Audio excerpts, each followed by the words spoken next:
दोस्तों नमस्कार, मेरा नाम है अजय यादव। तो जैसे कि आप सभी जान रहे हैं कि छत्तीसगढ़ में एक बहुत ही मुद्दा है जो गरमाया हुआ है, जो कि है शासकीय शिक्षकों का टेट को लेकर।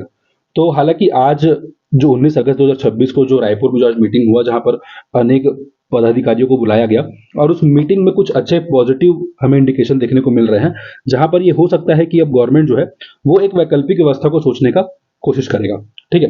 तो आज मीटिंग में एक्चुअल में हुआ ये है कि सबसे पहले तो जो मुख्य बिंदु ये था कि जो भी हमारे गवर्नमेंट टीचर्स के लिए जो टेट यानी कि शिक्षक पात्रता परीक्षा की बात की गई थी, इसकी चर्चा होनी थी। तो यहाँ पर आपको पता है कि लगभग यहाँ पर भी लाखों जो शिक्षक है, वो अभी प्रभावित है, क्योंकि हाल ही में अभी जो पदोन्नति यानी कि जो प्रमोशन की जो लिस्ट आ रही है, उसमें बोला गया है कि हर एक टीचर के लिए टेट अनिवार्य है। और टेट नहीं होने के कारण हम देख पा रहे हैं कि बहुत से लोगों का इसमें जो नाम है वो सूची में नहीं आ पा रहा है। तो वहां पर ये आज बोला गया है कि हो सकता है कि ब्रिज कोर्स, कुछ दिन पहले एक लेटर वायरल हो रहा था जिसमें ब्रिज कोर्स के बारे में बताया जा रहा था, तो हो सकता है कि अब एक काइंड ऑफ ब्रिज कोर्स जो है वो लागू किया जाए। हालांकि ब्रिज कोर्स का एक कहानी ये भी है कि जो 2019 में जो असिस्टेंट टीचर बने हैं, वो असिस्टेंट टीचर जो बीएड लेकर बने हैं, ये उनके लिए ब्रिज कोर्स है करके। हालांकि इस पर अभी भी स्पष्ट रूप से कोई भी प्रकार का अभी शासन ने जारी निर्देश नहीं किया है, परंतु हो सकता है कि ये ब्रिज कोर्स जो है, ये हमारे पुराने जो शिक्षक साथी है, जो सहायक शिक्षक है, जो अभी पदोन्नति चाहते हैं और जिनके लिए अब वो जो टेट है, जो वर्तमान का टेट है, वो इस प्रकार कठिन हो चुका है कि उन लोगों को निकालना लगभग ही असंभव है। तो इसीलिए गवर्नमेंट को अब एक दूसरा कोई विकल्प तो सोचना था ही। तो वहीं पर छत्तीसगढ़ के हजारों शिक्षकों को बड़ी राहत की उम्मीद हम देख रहे हैं और पिछले 2 दिनों में शासन के रूप में सकारात्मक बदलाव हमें देखने को मिला है। कैसे देखने को मिला है? तो आज छत्तीसगढ़ शिक्षक संघर्ष मोर्चा के जितने भी हमारे अधिकारी थे या प्रतिनिधि थे, उन्होंने वो डीपीआई गए, ठीक है, मतलब लोक शिक्षण संचालनालय गए और वहां पर जो हमारे स्कूल शिक्षा सचिव है, वहां से मुलाकात करने के बाद ये थोड़ा सा हमें ये ऐसा देखने को मिल रहा है कि वहां पर अब कोई ना कोई ठोस पहल हो सकता है। मतलब अब या तो यार बीएड के लिए या फिर जो भी बीएड की ब्रिज कोर्स कराएंगे, जो बीएड नहीं किए हैं, क्योंकि अब जो विभागीय बीएड है उसको भी कराना इतना पॉसिबल नहीं है इतने ज्यादा लोगों के लिए, क्योंकि ऑलरेडी इसमें बहुत सारे लोग, बहुत सारी टीचर जो है प्रभावित है। ठीक है? उसके बाद जो हमारे संघर्ष मोर्चा है, वो मुलाकात करने के बाद थोड़ा सा सक्रिय हो गया गवर्नमेंट।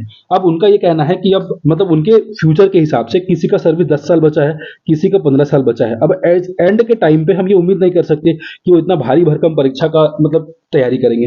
दूसरा क्या है ना कि अभी एमपी में क्या हो गया है कि उन्होंने एक टीचर्स एलिजिबिलिटी टेस्ट निकाल दिया, यानी कि जो ऑलरेडी गवर्नमेंट जॉब में है, अब गवर्नमेंट जॉब वाले टीचर्स के लिए, लेकिन उसमें भी बहुत भारी अभी देखने को मिल रहा है कि बहुत ऑनलाइन है, 1,000 रुपये फीस है, ऐसा करके वहां भी बहुत सारी समस्याएं चल रही है। हालांकि अभी यहाँ पर तो ऐसा कुछ जारी नहीं किया गया नोटिफिकेशन, परंतु हो सकता है अगर एमपी ने वहां ऐसा कुछ किया है तो छत्तीसगढ़ में भी ऐसा कुछ देखने को मिल जाए। ठीक है? अब यहाँ पर हम देख सकते हैं कि यहाँ पर सकारात्मक रुख हमें दिख रहा है और व्यवहारिक विकल्प पर गंभीरता से विचार किया जा रहा है। टेट को लेकर कई राज्यों पर अलग अलग मतलब अलग अलग मॉडल मंथन चल रहा है। जैसा कि आप सभी जानते हैं, उत्तराखंड में भी अभी अलग से मॉडल चल रहा है कि वहां पर भी अलग एग्जाम कराने का, एमपी में, यूपी में भी अलग से एग्जाम कराने का बात चल रहा है। मतलब वो ये एग्जाम नॉर्मल टेट नहीं होगा, ये एग्जाम उन टीचर्स के लिए होगा जो गवर्नमेंट जॉब में है और चूंकि उनके स्तर का होगा, क्योंकि उतना आसान उनके लिए है नहीं। उनके लिए उतना आसान नहीं है कि आज के जमाने के हिसाब से वो बाल विकास पढ़े या रीजनिंग पढ़े या गणित पढ़े या अंग्रेजी पढ़े, आज के हिसाब से प्रैक्टिकली पॉसिबल नहीं है। ठीक है? अब उनका अनुभव जो है वो हमारे लिए ज्यादा काम आता है, ना कि एक्चुअल में वो कितने इंटेलिजेंट है, ये अब उतना काम नहीं करता। अब उनके सालों का अनुभव है और वो सालों से अपनी सेवा को दे रहे हैं। ठीक है? जैसे अन्य राज्य हो गया, मध्य प्रदेश, ओडिशा, उत्तराखंड, महाराष्ट्र, ये सब क्या कर चुके हैं, अपने अलग अलग प्रकार की जानकारी को दे चुके हैं कि मतलब हम विभागीय टेट कराएंगे, हम कुछ प्रकार का ब्रिज कोर्स कराएंगे, जो डीएड नहीं है उनको बीएड कराएंगे, या फिर कोई ऐसा कोई अलग कोर्स है जिससे हम एनसीटी के तहत, मतलब ये सारा चीज इसलिए हो रहा है क्योंकि एनसीटी ने अपने नॉर्म्स बदले हैं, अपने तरीके बदले हैं। तो एनसीटी क्या चाहता है उसके हिसाब से ये सभी जो प्रदेश है, सभी भी, जैसे यूपी, जैसे कि हमारा एमपी हो गया, तो एमपी ने भी क्या किया, एनसीटी का एक विकल्प निकाल दिया कि हम क्या करते हैं, मतलब गवर्नमेंट एम्प्लॉयज के लिए अलग से टेट कर लेते हैं। वैसे ही हर एक राज्य भी अपना करने की कोशिश कर रहा है। ठीक है? उसके बाद ब्रिज कोर्स जो है, ये सबसे बड़ा एक राहत देखने को मिल रहा है कि सबसे पहले बीएड का ब्रिज कोर्स, सबसे पहले तो यार ऐसे बहुत से लोग हैं जो डीएड हैं और वो अब लेक्चरार में प्रमोट नहीं हो पा रहे हैं। अब लेक्चरार के कई लोग, हो सकता है प्रिंसिपल का भी प्रमोशन में फंस जाए, क्योंकि लेक्चरार और प्रिंसिपल दोनों के लिए क्या चाहिए, हमें बीएड चाहिए, है कि नहीं? तो यहाँ पर फंस रहे हैं। अब बाद में फिर राज्य स्तर पर टेट कराने के लिए विशेष सहयोग प्रदान किया जा सकता है। और एससीईआरटी की बैठक हुई जहां पर आज बहुत सारे लोग, उसके बाद पता चला कि एससीईआरटी की जो बैठक हुई, एससीईआरटी की बैठक में लगभग हमने देखा कि बहुत सारे अलग अलग जो भी हमारे विभिन्न संगठन होते हैं, शिक्षक संगठन होते हैं। कुछ दिन पहले हम लोग देख रहे थे कि परसों शायद ये लेटर जो है वायरल हो रहा था कि अलग अलग शिक्षक संगठन के जो प्रतिनिधि थे, वो सभी क्या कर रहे थे कि मतलब उनका एक मीटिंग रखा गया था रायपुर में, एससीईआरटी रायपुर में, और वहीं पर से ये मीटिंग से शायद निष्कर्ष या फिर शायद ये आइडिया निकला है कि अभी हम क्या करेंगे, एक प्रकार से ब्रिज कोर्स करने की कोशिश करेंगे। तो सबसे पहले यहाँ पर बोला गया जो वरिष्ठता है, यानी कि जो सीनियरिटी है, उसको हम क्या करेंगे, इंपॉर्टेंस, प्रायोरिटी यानी कि प्राथमिकता देंगे। ठीक है? वहाँ पर ब्रिज कोर्स कराने का बोला गया कि जो यार जो जो एक्चुअल में जो सीनियर है, अब सीनियर लोगों को पहले हम क्या करेंगे, प्राथमिकता देंगे और उनके हिसाब से फिर जो उनके नीचे आते जाएंगे हम उनको धीरे धीरे क्या करेंगे, वहाँ पर उनको ऐड करते जाएंगे, फिर धीरे धीरे वो ब्रिज कोर्स में शामिल हो जाएंगे।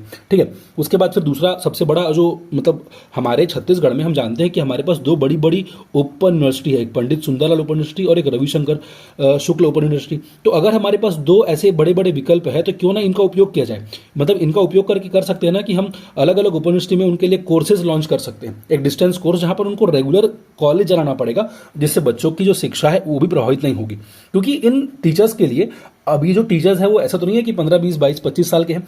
अभी जो टीचर्स है वो ऑलरेडी उनकी फैमिली है, कोई पेशेंट्स है, कोई डॉक्टर्स के इलाज परामर्श पर हैं, तो उनके लिए पॉसिबल नहीं है कि वो रेगुलर कॉलेज जाए और रेगुलर क्लास अटेंड करके proper study notes material bag वैग लेकर जाए और अपना पढ़ाई करे। तो उनके लिए एक डिस्टेंस कोर्स तो आपको करना ही पड़ेगा, तभी उनके लिए एक वैकल्पिक अच्छा व्यवस्था बन पाएगा। सेकंड है निःशुल्क कोर्स। शिक्षकों के लिए ये नहीं होना चाहिए कि इसमें बहुत अतिरिक्त शुल्क रखा जाए, जिससे कि उनका जो भी फाइनेंशियल बर्डन है, यानी कि जो भी उनके ऊपर जो भी वित्तीय बोझ है वो उनको झेलना पड़े। ठीक है, उसके बाद ये है कि सेवा निरंतरता, यानी कि कोर्स की अवस्था ऐसी हो जिससे शिक्षकों को नियमित अध्यापन और सेवा काल पर कोई प्रतिकूल प्रभाव ना पड़े। अभी उनकी 8 से 10 साल या फिर हो सकता है कई लोगों का 20-20 साल सर्विस ही बचा होगा। तो यार ऐसा कोई कोर्स, ऐसा कुछ हमें एक नियम निकालना पड़ेगा जो हमारे NCTE यानी कि हमारा जो भी राष्ट्रीय लेवल पर जो टीचर्स के लिए जो ट्रेनिंग एंड एजुकेशन प्रोग्राम होता है उनको एक फॉलो करे, एक निश्चित क्राइटेरिया फॉलो करे और उनको आगे चलकर कोई दिक्कत ना हो। ठीक है, सेम क्या है कि हम सभी महत्वपूर्ण सुझाव जो है वहां पर रख दिया गया है। कुछ दिन बाद एक गवर्नमेंट का रोड मैप जारी होगा, जो भी हम हमारे जो DPI के डायरेक्टर्स हैं या फिर जो भी हमारे अलग अलग